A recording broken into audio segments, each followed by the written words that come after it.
Ang susunod na programa ay rated PG. Ito ay nangangailangan ng patnubay at gabay ng magulang para sa mga batang manonood. Go, go, go, go, go, go, go. We're losing. Wala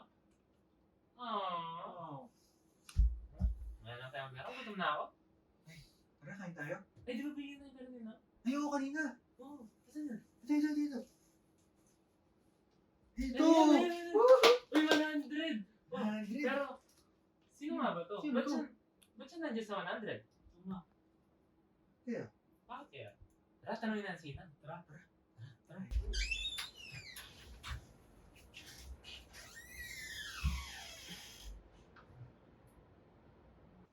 Oh, Inang! Who is this? Oh, Inang, do you know him? Let me see. Well, my little superheroes. Manuel Roxas may have not worn a cape, but he was a hero in his own right. Let me tell you a tale about this remarkable man. Imagine a time when the Philippines was like a big puzzle, and Manuel Roxas was one of the key pieces. So this story starts a long time ago. In the beautiful province of Capiz, where Manuel Roxas was born on January 1, 1892. He was just like you, growing up with dreams and adventures in his heart. Little did he know that one day he'd play a big role in the story of our country. Fast forward to a time when the Philippines had just gained independence from the United States. Manuel Roxas found himself in the middle of it all, like a brave explorer in uncharted territory. In 1946, he became the very first president of our independent republic.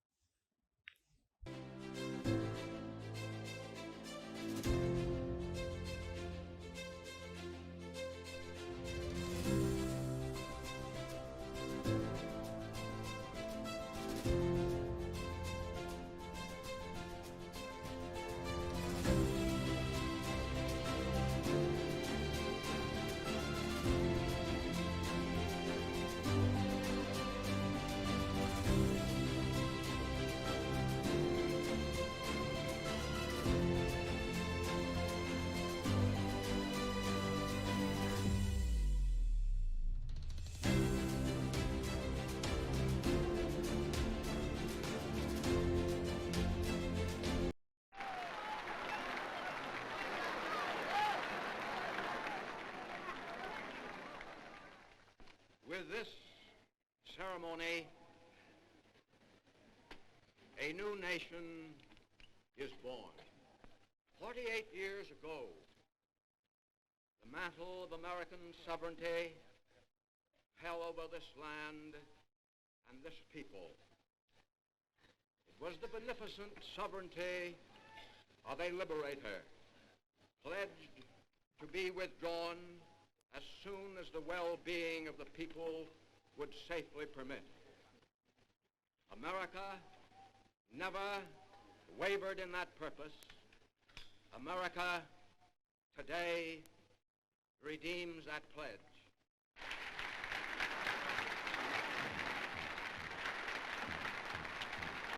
I am authorized and directed by the President of the United States to proclaim the independence of the Philippines as a separate and self-governing nation.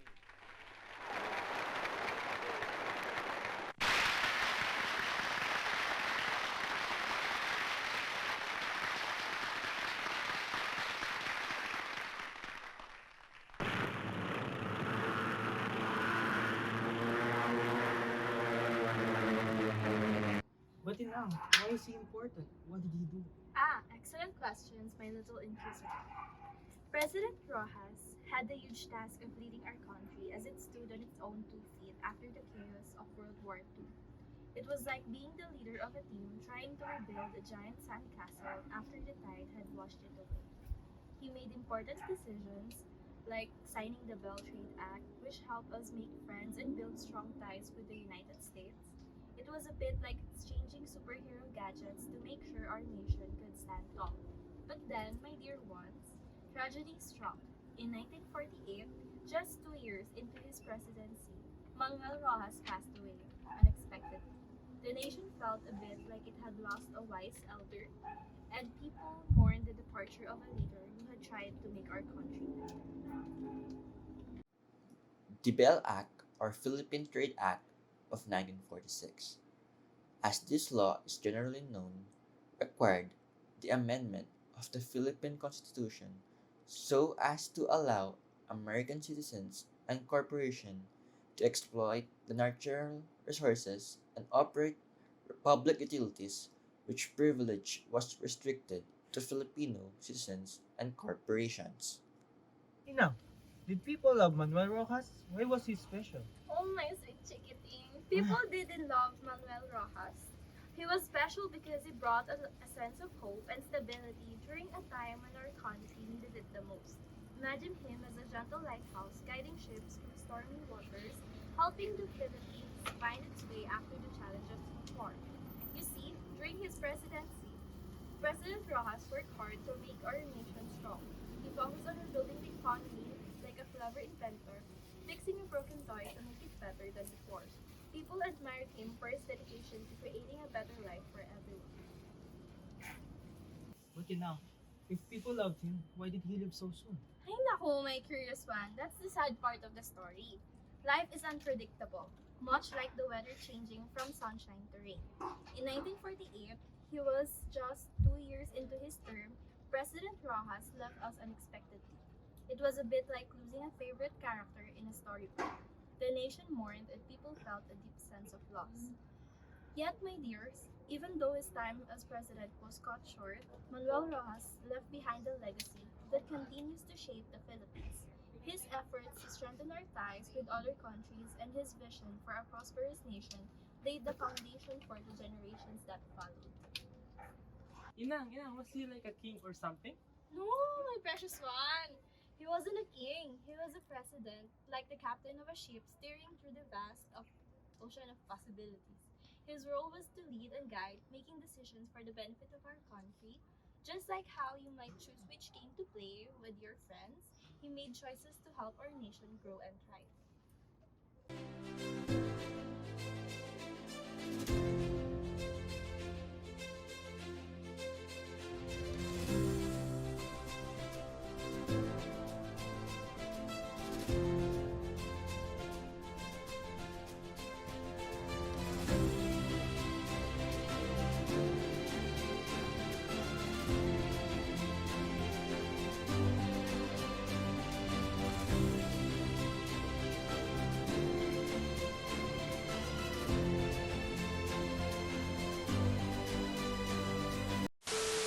And a word from our sponsor. Mahilig ka ba sa chips and health conscious at the same time? Introducing Kangkong Chips by Josh Mojica, the first and original recipe at the Philippines. Order now!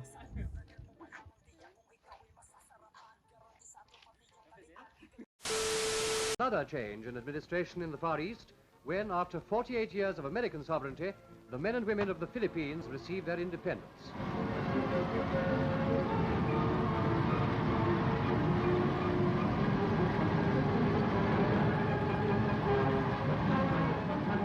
Reduced to poverty after the Japanese occupation, the Philippines will receive reparations and free trade concessions from the United States. Manuel Roxas, newly elected to the presidency, takes the oath of office as a new era of prosperity dawns for the gallant people of the Philippines.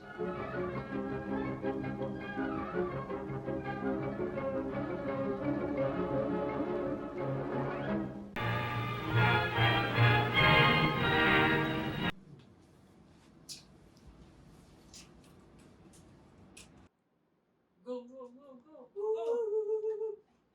Lakad, Go, lakad! go, go, go! Yeah, lakad. Walk, walk, walk. Go, grandma. Go, Minang. Oh!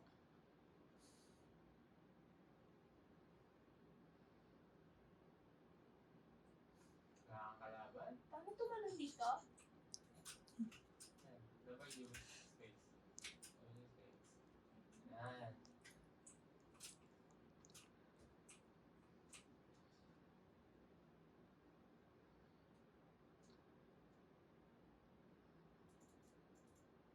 go.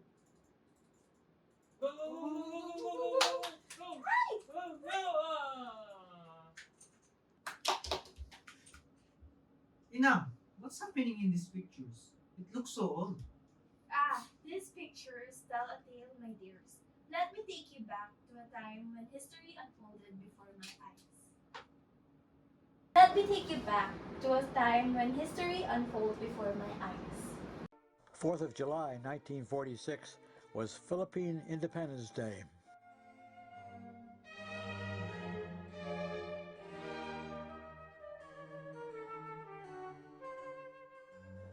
Over 200,000 people came, dressed in their finery.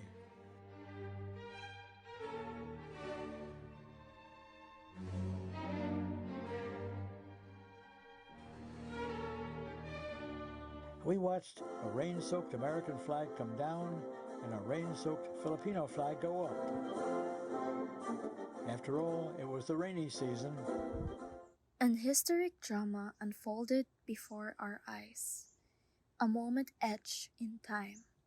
The American flag, a symbol of conquest, voluntarily lowered, not in defeat, but in a monumental act by the sovereign American nation. Why did they lower the flag? Not in surrender, my dear, but to pass on the torch of freedom. The American flag had flown over this land since 1898, marking a chapter in history. The American flag was first planted here in 1898. Today, as it was lowered, the cycle of history completed a full turn. What happened next, Ina? Oh, that's when Grandma's homeland, the Philippines, raised its own flag, independence was declared, and a new nation was born.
The birth of the Republic of the Philippines, with a constitution that embodies the will of the people and safeguards their rights. Were there challenges, Ina? Oh, many, my dear. Rebuilding after the war, facing economic struggles, and finding our way in the world without the protection of American sovereignty. Swift actions were needed to rebuild what was destroyed during the war. We face economic challenges, but we preserve our democracy. Ina, what about the world? Were we all alone? No, my dear, we were not alone. We became a member of the United Nations, a global community working together for peace. We pledge ourselves to the ideals of the United Nations, and the world found hope in the leadership of the United States. What did you learn from all of this? Well, my darling, I learned that independence comes with great responsibilities. We must work together, cherish our freedom, and be grateful for the friends who stand by us, just as America did for us. With the help of divine providence, we illuminated our path with truth and righteousness. Our steps were guided by the shining countenance of freedom. Thanks, Ina. That was an amazing story. You're welcome, my loves. Always remember the importance of history, freedom, and the strength that comes from unity. Before we end the video, I'm here to give 12 facts about Manuel Rojas. Manuel Rojas was born on January 1, 1892 in Capiz. His father, Gerardo Rojas, was killed 8 months before he was born.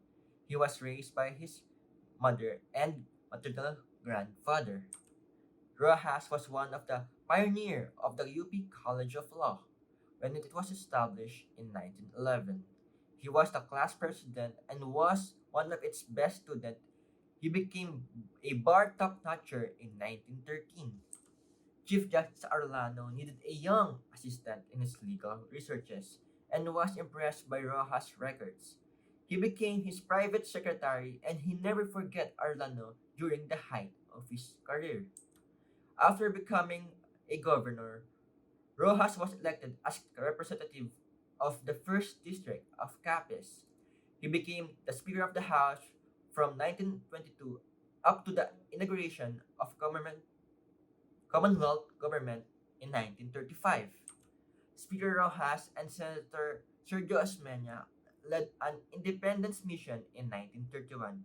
They took home the Hair Horse Counting Act, which was rejected by the Philippine Senate headed by Senator President Quezon. President Quezon appointed Rojas to different positions in its cabinet.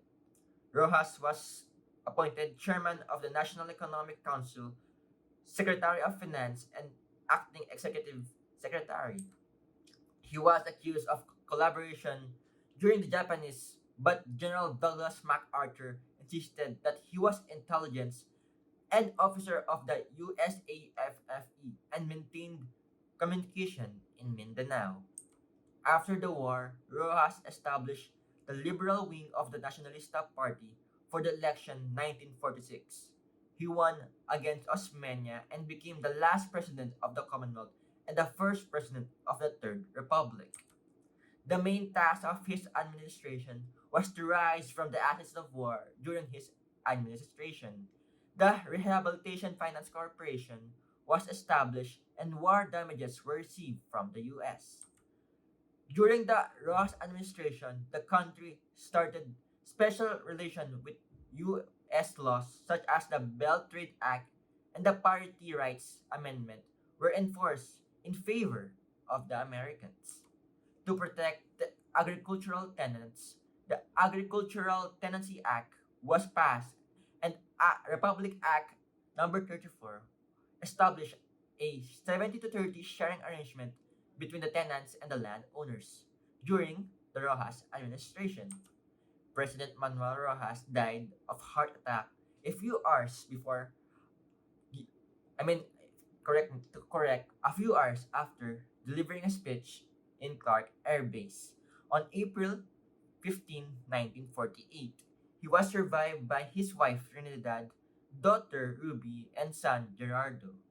That's all for the 12 facts about Manuel Rojas' life. Thank you for watching. God bless us all.